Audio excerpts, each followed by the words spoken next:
Thank you, Madam Speaker, for the opportunity. One, Madam Speaker, I must say that these amendments to the Constitution, in my view, is a unique moment for this country. A unique moment to reflect on this Constitution and amend those places, Madam Speaker, that we think would help in the cause of progressing what the founders of the Constitution and the people who brought about the 2010 Constitution had in mind. Madam Speaker, Mr. Speaker, I want to remind this House about the Okoa Kenya initiative. When we tried, then in court, to have an Okoa Kenya initiative, the Jubilee government made sure that they drew monsters, they drew rhinos and things in our books. We stalled. This parliament, and I was the vice chair of a select committee led by Kipchumba Murkomen, attempted a similar amendment. In fact, it is nearly on all fours with Okoa Kenya draft and this constitutional amendment. What was the end result? This side of the divide then said, you are perpetrating a CORD initiative. It's stalled. Madam Speaker, this is an opportunity for the Senate. This is an opportunity for the country. We have been unable, as our coalition, to get this popular initiative on course the way this one is on course. And the conditions of a popular initiative, Mr. Speaker, because I've heard people talk about this in derogatory terms. The Constitution talks about a promoter. It doesn't talk about a company. It doesn't talk about a political party. It doesn't talk about a minister. It doesn't say anything. It just says a promoter. And that promoter needs to collect 1 million signatures, period. Now, if you have a problem about 1 million signatures, go and complain. But you can't complain. The minute it's 1 million, it's a popular initiative, period.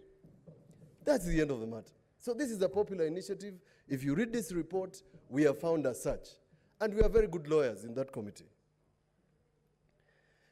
Number two, Madam Speaker, and this country will miss my late father. I can tell you that for free. The 2010 Constitution was not easy, Mr. Speaker. And when I get the opportunity of writing the memoirs of my late father, I'll put the sort of roadblocks that were put in place by cabals of people who did not want the 2010 Constitution. Mr. Speaker, this is yet another opportunity to face the cabals and say no to those people who look at every good initiative as a political moment. Mr. Speaker, why do you think, and I shared a lot of things with my late father, why do you think that there were people who were so strongly opposed, and now I'm speaking to senators, to the 2010 Constitution? Because other than the Bill of Rights, the 2010 Constitution changed the way Kenya is governed by introducing county governments, dispersal of power and resources. They knew the minute we are not kneeling in State House or someplace, push a man in. It's called dispersal of power. That's why they were opposing. And what did they do? They put in 15% to go to counties. And you must follow and listen to the people who negotiated for this Constitution. First, the proposal was to have 14 counties. They thought, no, don't make them 14. Make them 47, but give them 15% so that they fail. That was the idea. Now, my dear colleagues and senators, somebody has collected signatures for us. Somebody has gone out of their way and promoted this Constitution and have now proposed 35%. Now, unless you're bewitched, how can you refuse something like that? unless you are not in this country. By the way, and I'm going to say this loudly, the increase to 35% in strict terms does not require a referendum. It's a parliamentary initiative. But all of you know that our noisy neighbors across will not allow any amendment by 2/3 from this house. We have something to take home. I'm talking about Senator Kihika, Senator Zawadi, Senator Kiprotich, Samson, Cherargei. You have something to take to Nandi. 35%. That person who spoke about constituencies, unless you want to become an MP, what is the big deal? Senator Kajwang is right. Why are we so flabbergasted by constituencies, yet you want to become a governor? Senator Kihika wants to become a governor. She doesn't want to become an MP. You want 35%. Please, let's us wake up. 2, Senator Kihika knows. Senator Murkomen knows. Senator Wako is here. Senator Kavindu is here. Senator Haji is here. We couldn't get anything. And we all presented and did all our English. They ignored us completely. Those of you who were with us in Naivasha, some of you were locked out. Let me just tell you what happened. It took one member of parliament, National Assembly, to make so much noise and create a rowdy scene in front of the president and the former prime minister to insist that CDF becomes constitutional. It's now in the constitution. And you cannot get even a simple thing. But when God is so graceful to you and gives you 35% to go to counties, a ward development fund, you are chasing a bush and forgetting about the forest. That's the problem about this Senate. Madam Speaker, Mr. Speaker, we wanted an upper chamber. We made a presentation. We explained ourselves. And this chamber has got senior lawyers. We explained why, if you put government in National Assembly, you've got to have some element of climate control in the Senate. They refused. Instead, and I'm going to point to a few weak clauses in this, and I'm telling you, and I want to tell the principals, there are people, even within the handshake, who are responsible for creating this mess and the anomalies in this draft. They are the ones. The sabotage is within you. Small little typographical errors, even a student, first-year student would not do. How did we end up with typographical errors in a document that has come from the highest possible place? It's an embarrassment. Now, let me point out to 3. What would appear? You have mentioned about judges.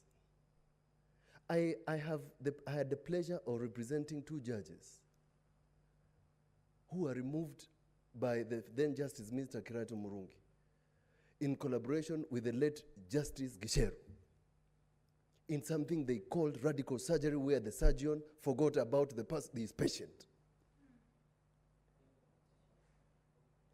Morticians. What was then, according to NAC, a way of getting rid of Kanu judges.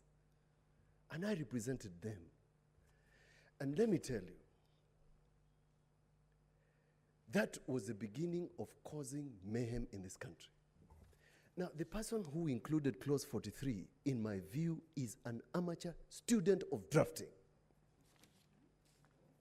Because Article 168 of the Constitution on the question of removal of judges is a chapter on its own.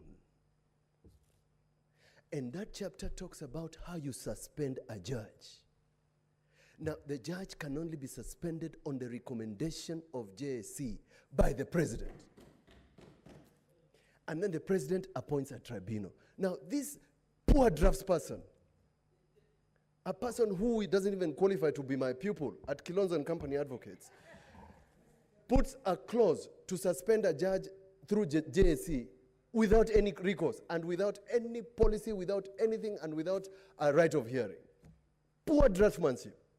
Can that be enough for us to nullify this draft? The answer is no, because you cannot implement it. And if you think you're going to remove Mwilu, Justice Mwilu, by this clause, forget it. It will not happen.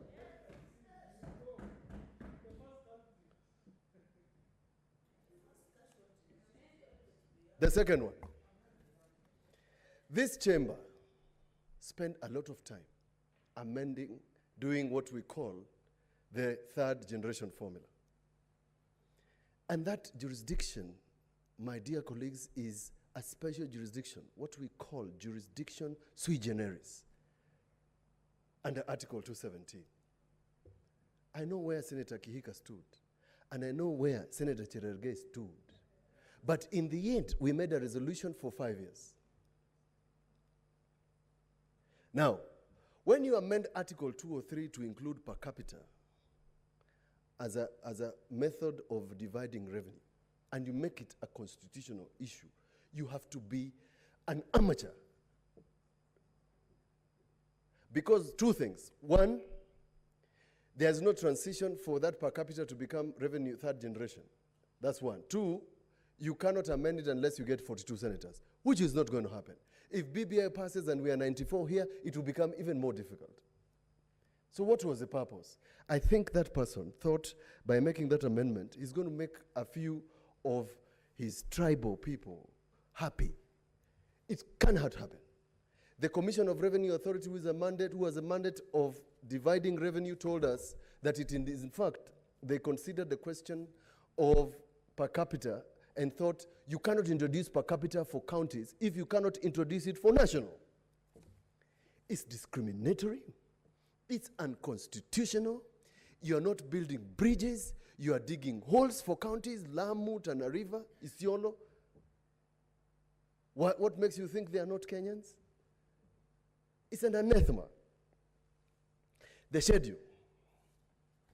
Now, the schedule on the constituencies, ladies and gentlemen, my dear colleagues, whether you don't like it or you like it, strictly speaking, if it quacks like a duck, walks like a duck, it is a duck. This one is a duck, unconstitutional. And let me explain. Now, a person who is aggrieved under the 89 is supposed to go to court and say, why did you set up a constituency in Naivasha where Senator Kihika comes from without consulting me? That's what the Constitution says. Now, with this schedule, you can't do anything. There's nothing you can do with it. IEBC can't follow it because you can't stop them from doing public participation. You can't go to court and challenge it because it amounts to nothing. This person, because it was not there in the previous BBI too, this person just created something that will just cause problems for nothing. We have a window of opportunity. Unlike the rest, I think that IEBC can be given an opportunity to go around and collect views of Kenyans, which views can be challenged in court under Article 89. Because the 70, we have said, is constitutional. The schedule is unconstitutional because we don't know what to do with it. And in my view, and I'm going to say this because I'm on oath, those of you who need one, Kitui, Nyamira, Kisi, can find your method in the 70 to negotiate. Because this constitution is about negotiation. We have failed as a Senate because we didn't negotiate. Go and negotiate again. Let's get within the 70 how we can move this country together. That's my view. Can you amend this document? This is what I have said. You can't. You cannot. And I'm saying so because I am not only a good lawyer, but I also teach law. I have students. I can't stand there and lie. Because what am I going to say tomorrow when I sit with them in my office? The courts have got this famous phrase. They say, if Parliament intended that they could amend a popular initiative, nothing would have been easier than for Parliament to have said so. And let me tell you something that I've not heard being mentioned here. And I asked that question. What was the intention of the committee of experts in having this clause? I can tell you. Mr. Speaker, the harmonized draft before 2010 Constitution had a method of entry of Parliament in the popular initiative. They removed it. And you should look at our report. Members of the Senate, read the report of the committee. The committee of experts removed that because they didn't want Parliament to interfere with the will of the people. That was it. Now, if you don't like it, then blame the people who passed the Constitution in 2010. Don't blame anybody else. Now, I've waited for a senator to say that you can amend a constitutional amendment even under 256. Can you? No. You can't. Even in a parliamentary initiative, once it is published, you cannot amend. I've told this to my brother, Senator Wambua, who has a constitutional amendment bill to increase the number of counties. Don't make a mistake, because if it is published, you will not amend it. I said this because, and I must disclose, Senator, myself, Orengo, Wetangula were invited to make comments at the highest possible level on BBI2 before 3. What was my comment? I said, do not publish this document without talking to experts and these people here who are parliamentarians, because the minute you publish it, you will not amend it. I am not going to change course, because to make you guys feel happy, no, you can't amend. That's it. This is my proposal, Mr. Speaker. When we pass bills, Mr. Speaker, we subject every clause to a vote. We subject the schedule to a vote, the title to a vote, call the vote. If you don't like the 35, let the people that elected you here, you don't like the 35. You can refuse the others. But let's vote clause by clause. We might not amend this document, but we will have made our point. In lawmaking, the notes of parliament, the side notes, become a question that can be used in future for thinking, what was parliament intending? That is what I checked in Article 257. It was not intended that we would make an entry point as parliament in 257. That's it. If we don't like it, we amend it. As I conclude, I can see my time has run out, and I've got a lot to say. This is what George Washington said, the first president. If in the opinion of the people the distribution of the constitutional powers be in any particular wrong, let it be corrected by an amendment in the way the Constitution designates. But let there be no change by usurpation. Do not touch a document by popular initiative. That is usurpation. Do not take away the power of IEBC. That is usurpation. So what is my conclusion? I'd rather take the good things and deal with the bad ones, which I have mentioned. And I looked for a person who would help me. And I found a gentleman called Benjamin Franklin, before passing of the American Constitution, said this: "Thus I consent, sir, to this Constitution, because I expect no better, and because I am not sure it is not the best. The opinion I have had of its errors, I sacrifice for the public good." As Senator of Makueni, I sacrifice 35% for the errors. I sacrifice public good. Please add me one more minute. Dakika moja tafadhali.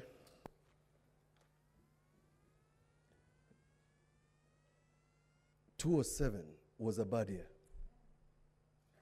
Let's not take away the jurisdiction of our institutions. People went to the streets because they didn't trust the judiciary. We cannot, what I call, gang rape the judiciary. We cannot gang rape IEBC in the guise of popular initiative. It is wrong. Mr. Speaker, and I said this, if you give me another 30 seconds, and I said this to the head of state, and I'm going to say it on record. I told him, your legacy will not be Big Four. Your legacy will not be BBI. Your legacy will be to live a peaceful country. Yes. And if this document can give us a peaceful election, so be it. As they say, surely goodness and mercy shall follow us all the days of our life, and we shall live in the house of the Lord forever. I support. Asante sana mratibu wa walio wachache. Nafikiri